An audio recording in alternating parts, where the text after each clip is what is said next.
tudo dominado, tudo tranquilo. Meu nome é Lidiane Coutinho, eu sou professora de Direito Administrativo e hoje nós começamos a nossa caminhada aqui rumo à aprovação, né?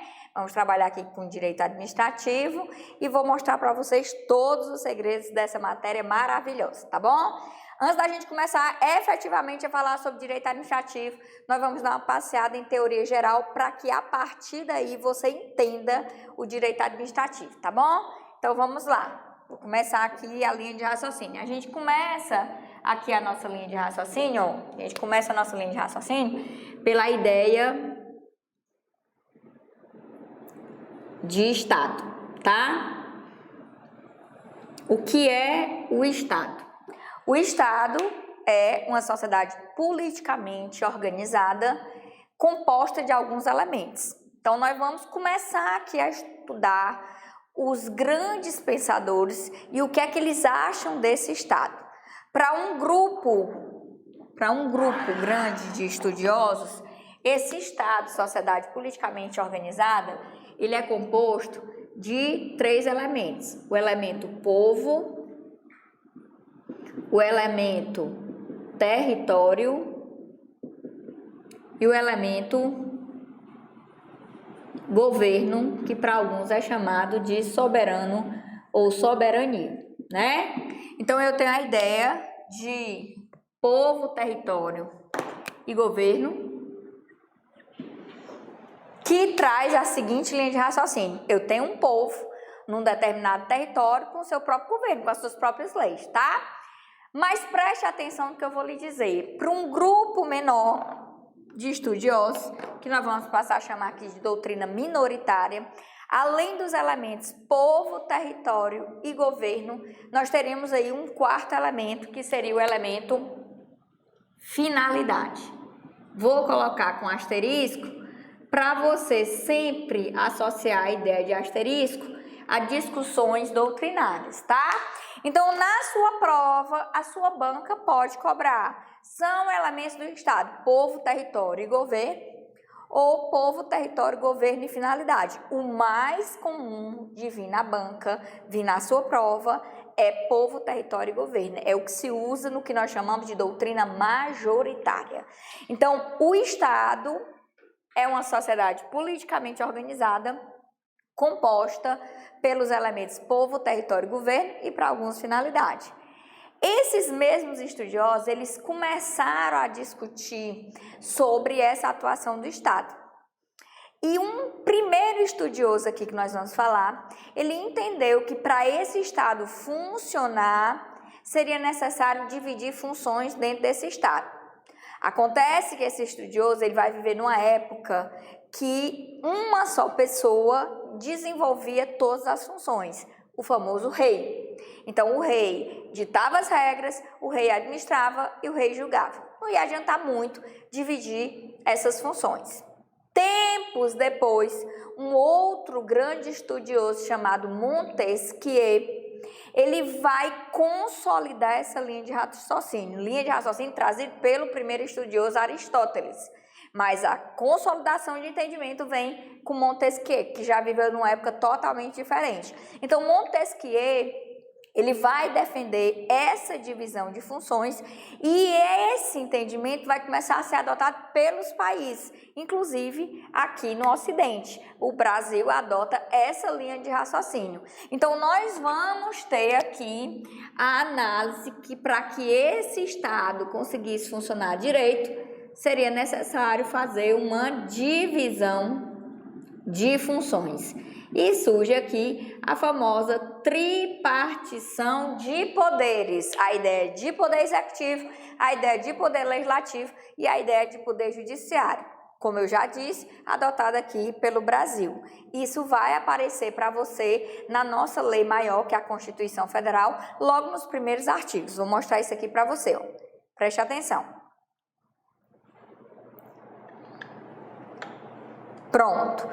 Aqui nós estamos com a nossa apostila e nós temos aqui um texto que está mais escuro, que corresponde à legislação, e nós temos a Constituição Federal. No artigo 2º aqui, tá? Da Constituição Federal, ó, nós temos aqui o artigo 2º da Constituição Federal, nós temos a ideia da divisão de poderes. Ele diz, são poderes da União independentes e harmônicos entre si, o Legislativo, o Executivo e o Judiciário. Então, o que é que acontece? Aqui, ó, para eu lhe mostrar. Vai haver a análise de divisão de funções e vai surgir aqui para a gente, ó, a ideia de poder executivo,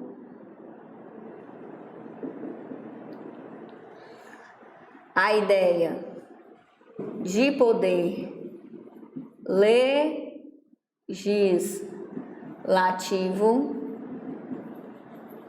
e a ideia de poder judiciário. A famosa tripartição de poderes, tá? O que é que vai acontecer aqui que você precisa entender? Cada poder desse vai ser criado para desenvolver uma dessas funções que nós falamos. Toda vez que a gente for estudar essa análise, ela vai chegar para a gente como análise de função típica, certo? Então, nós vamos aprender ou nós vamos relembrar aqui que a função do executivo é administrar,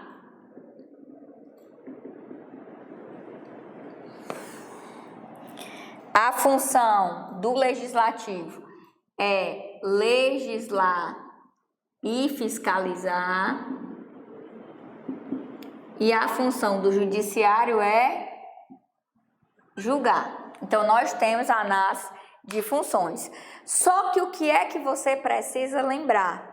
Quando eu mexi aqui, ó, na nossa lei, eu mostrei para vocês que a gente tem uma ideia aqui. O legislador constituinte, ele vai te dizer que os poderes são independentes e harmônicos entre si.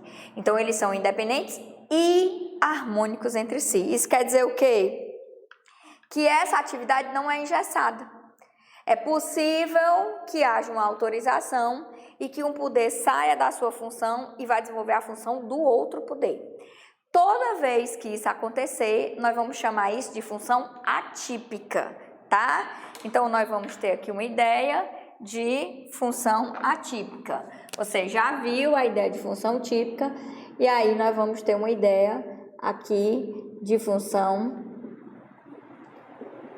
atípica. E aí, essa ideia de função atípica, tá cortando? Essa ideia de função atípica, ela vai nos levar ao direito administrativo. Exatamente isso que nós precisamos, tá bom? Então, preste atenção aqui. Nós vamos organizar aqui a linha de raciocínio. Só um instante. Pronto. Já sabemos aí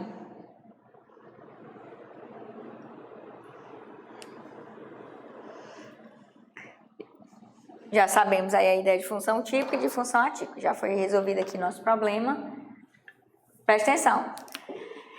Se o executivo tem que administrar, a gente precisa saber se o executivo vai poder legislar, se ele está autorizado a legislar e se ele está autorizado a julgar, certo? Se o legislativo aqui tem legislar e fiscalizar, nós precisamos saber se ele vai julgar e se ele vai administrar. E se o judiciário tem que julgar, nós precisamos saber se ele vai administrar e se ele vai legislar. Pronto, a nossa análise é essa, tá certo? A gente precisa saber. Mas, ó, lembra que eu te falei que toda vez que eu colocar um asteriscozinho é porque tem discussões doutrinárias? Pois nós vamos descobrir que tem discussão doutrinária aqui sobre a possibilidade do executivo julgar e a gente tem discussão doutrinária aqui sobre a possibilidade do judiciário legislar. Então, a gente tem essas discussões doutrinárias, tá bom? Vamos começar a nossa luta, nossa caminhada aqui? Pronto, então vamos lá. O Poder Executivo tem como função típica administrar. Tia Lide, como é que ele faz isso? Eu vou lhe dar alguns exemplos de como ele faz isso, tá? Primeiro exemplo, ele vai desenvolver prestação de serviço, que é uma função de administrar, que é feita para atender necessidades coletivas. Saúde, educação, saneamento, transporte. São exemplos de atividades da função de administrar que se encaixam na ideia de prestação de serviço. Outro exemplo de atividade da função de administrar, atividade de polícia administrativa, onde o poder público, ele dita leis, ele dá consentimento para exercício de direito de desenvolvimento de atividade, ele fiscaliza, ele aplica sanções administrativas. Então, por exemplo, a licença para dirigir, uma multa de trânsito, autorização para porte de arma, são exemplos de atividades da função de administrar que se encaixa na ideia de polícia administrativa. Além dessas, a gente tem a análise de fomento e intervenção, onde o governo regula preço, regula abastecimento, regula atividade. Mais exemplos, Lide, concurso público, fazer licitação. Então, todas essas análises aí são da função de administrar que são feitas, tá certo? Agora, preste atenção, o executivo vai poder legislar?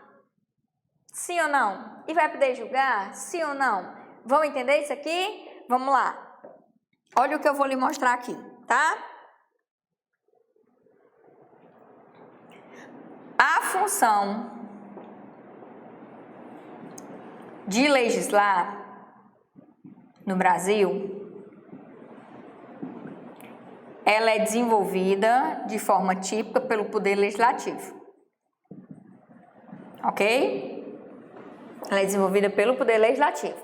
E o Poder Legislativo, ele faz isso através da elaboração das espécies normativas que vão aparecer no artigo 59 da Constituição. Nós estamos falando de quem? Nós estamos falando aqui, ó, das emendas à Constituição, das leis complementares, das leis ordinárias, das leis delegadas, das medidas provisórias, dos decretos legislativos e das resoluções, tá certo? Então, como é que se faz leis no país? Se faz leis no país através da elaboração dessas espécies normativas. Vou mostrar isso aqui para você entender o que eu estou querendo lhe mostrar, tá? Preste atenção aqui, ó. Pronto. Eu estou no artigo 59 da Constituição e eu quero que você puxe uma seta e coloque assim, ó, função de legislar, tá certo? Então, olha o que ele diz aqui. O processo legislativo compreende a elaboração de emendas à Constituição, leis complementares, leis ordinárias, leis delegadas, medidas provisórias, decreto legislativo e resoluções. Então, essas são as espécies normativas que, ao serem feitas, elas estão sendo feitas no desenvolvimento da função de legislar e que, em regra geral, é feita pelo Poder Legislativo. Só que o que é que você vai aprender no artigo 62 e no artigo 68? Que duas dessas espécies,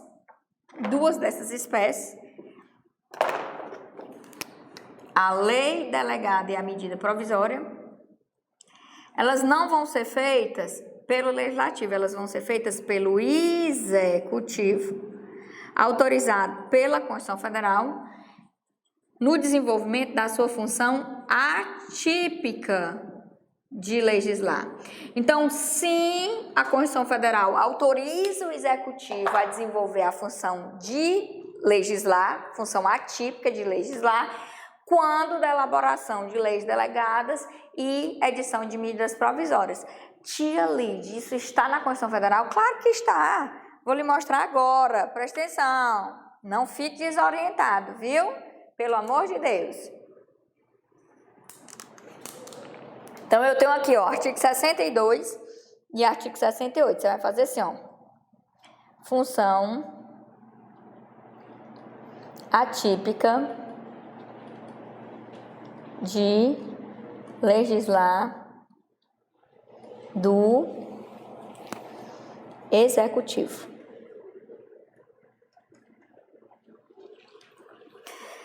Em caso caso de relevância e urgência, o presidente da República poderá adotar medidas provisórias com força de lei, devendo submetê-las de imediato ao Congresso Nacional. Artigo 68. As leis delegadas serão elaboradas pelo presidente da República, que deverá solicitar a delegação ao Congresso Nacional. Pronto, aqui você já tem uma ideia. Qual é a ideia? Que a Constituição autoriza o Poder Executivo, no caso aqui nós estamos falando do Presidente da República, que é o Executivo Federal, a sair da sua função de administrar e vir para a função atípica de legislar. Tranquilo aqui? Tudo dominado, tudo dominado. Agora vamos nós. Presta atenção, tia Lid. O Executivo julga? Depende. Por que, tia Lid, que depende? Porque aqui existe duas correntes. Vou colocar aqui. Existe a primeira corrente, que entende que o Executivo não julga, e existe a segunda corrente, que entende que o Executivo julga. Sim. Então, existem duas correntes. Por isso que eu coloquei o asterisco aí. Sim, a primeira corrente entende que ele não julga. Segunda corrente, sim, entende que julga, né? Então, primeira corrente não julga, segunda corrente julga. Qual é o fundamento das duas correntes? Eu vou lhe dizer o fundamento e depois vou lhe dizer o que é que anda prevalecendo na banca, né? Primeira corrente diz que não julga. Qual é o fundamento da primeira corrente? A primeira corrente diz o seguinte: no Brasil existe um conjunto de leis que nós chamamos de ordenamento jurídico, né? Ao conjunto de leis que existe no país, nós damos o nome de ordenamento jurídico. Então, o ordenamento jurídico é o conjunto de todas as leis do país, tá certo? E nessa análise do conjunto das leis, existe uma hierarquia. Existe aquela lei que é a mais top e existe as outras. Por conta disso, um estudioso chamado Kelsen, ele desenhou como deveria ser essa hierarquia do ordenamento jurídico. E vai aparecer para você, ó, uma pirâmide. No topo dessa pirâmide, vai estar a lei maior do país, que é a Constituição Federal. A Constituição Federal é a lei maior do país. Junto com a Constituição Federal, nós vamos ter as emendas à Constituição, que são alterações ao texto constitucional. E lógico que quando vocês se aprofundarem, vocês vão entender que aqui também entra os tratados de direitos humanos, que foram recebidos por 3/5, porque eles têm estado de emendas. Mas não se desoriente não, que não é hora de você estar sabendo disso não. Então, a Constituição Federal é a lei maior do país, e ela está no topo da pirâmide do ordenamento jurídico, tá? E junto com ela as emendas, e eu tenho essas outras espécies normativas aqui, ó. Essas outras espécies normativas aqui. Essas outras espécies normativas aqui, elas são autorizadas pela Constituição, mas elas ficam abaixo da Constituição, tá? Então, elas vão acabar sendo chamadas de leis infraconstitucionais. Então, o que são as leis infraconstitucionais? São as espécies normativas que vão estar abaixo da Constituição, mas são autorizadas pela Constituição, tá certo? Tranquilo até aqui? Pronto. Então, o que é que vai acontecer aqui, ó, para você entender? O que é que vai acontecer aqui? A primeira corrente, ela vai te dizer que não existe autorização na Constituição Federal para que o Executivo julgue. E que por esse motivo, por não ter autorização na lei maior do país, ele não vai poder julgar. Tranquilo aqui? Agora, a segunda corrente ali vai defender o que? Ela vai defender o seguinte, ó, é verdade que a gente não tem nenhum artigo na Constituição que autorize o Executivo a julgar. Realmente é verdade. Mas existe autorização para que o Executivo julgue na sua função atípica nas leis infraconstitucionais, que são autorizadas pela Constituição. Por exemplo, o Estatuto do Servidor Federal, a famosa Lei 8.112, quando a gente analisa lá que cabe ao Presidente da República, né, aplicar a penalidade de demissão no PAD. aos servidores do Executivo Federal. Então, aí a doutrina que defende que é uma função atípica diz que é autorizado pela Lei Ordinária 8.112. E um outro exemplo aí que a gente pode te dar está no Código de Trânsito Brasileiro, que eu vou te mostrar agora, tá? O Código de Trânsito Brasileiro, ó, ele vai trazer aqui os órgãos e entidades que compõem o Sistema Nacional de Trânsito. Está lá no artigo 7º do CTB, né? Que é a Lei Ordinária 9503 de 97. Então, o que é que ele diz aqui? Ele diz o seguinte, no artigo 7º, compõe o Sistema Nacional de Trânsito os seguintes órgãos e entidades. 1. O Conselho Nacional de Trânsito, CONTRAN, coordenador do sistema e órgão máximo normativo e consultivo. 2. Os Conselhos Estaduais de Trânsito, CETRAN, e o Conselho de Trânsito do Distrito Federal, CONTRADIF, órgãos normativos, consultivos e coordenadores. 3. Os órgãos e entidades executivos de trânsito da União, dos Estados, do Distrito Federal e dos municípios. 4. Os órgãos e entidades executivos rodoviários da União, dos Estados, do Distrito Federal e dos municípios. 5. A Polícia Rodoviária Federal. 6. As polícias militares dos Estados e Distrito Federal. E 7. As juntas administrativas de recursos de infrações, as famosas JARES. Então, o que nos interessa aqui, ó, são as JARES, né? As juntas administrativas de recursos de infrações. Por que a JARES nos interessa?